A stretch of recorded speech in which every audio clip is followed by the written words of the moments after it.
Hello நண்பர்களே, நீங்கள் பணம் சேமிப்பதில் சிரமப்படுகிறீர்களா?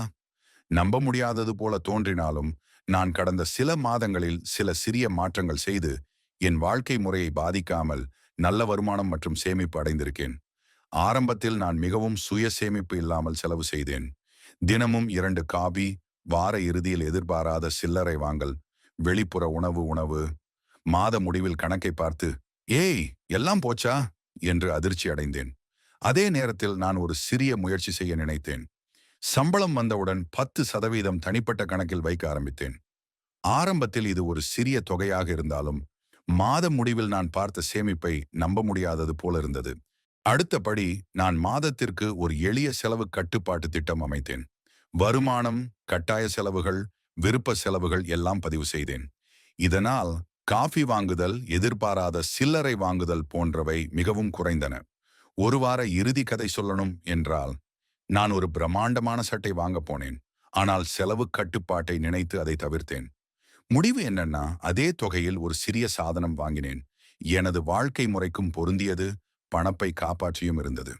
இதனால் திட்டமிடுதல் வாழ்க்கையில் இணைக்கப்படும் போது மிகப்பெரிய வித்தியாசம் ஏற்படுகிறது. மின்சாரம், எரிபொருள், சந்தா கட்டணங்கள் எல்லாம் நமது உண்மையான சேமிப்பில் பெரிய தாக்கம் ஏற்படுத்தும். நான் ஒரு மாதம் குளிர் பிரசாத கருவியின் பயன்படுத்தும் நேரத்தை குறைத்தேன். தேவையற்ற விளக்குகள் மற்றும் ரசிகர்களை அணைத்தேன்.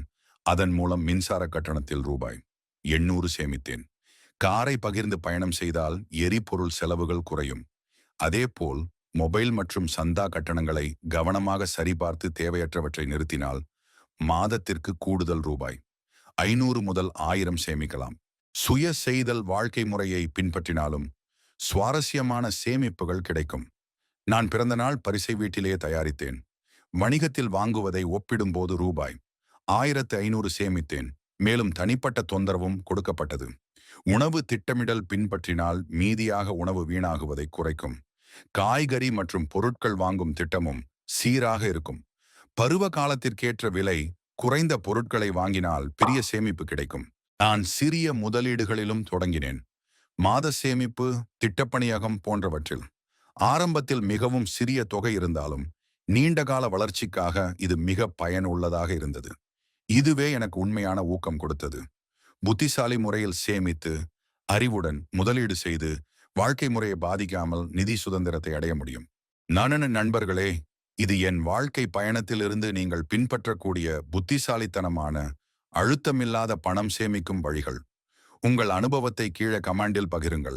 இந்த காணொளி பிடித்திருந்தால் லைக் என்பதை போல விரும்புவதும் பகிர்வதும் மறக்காதீர்கள். நன்றி.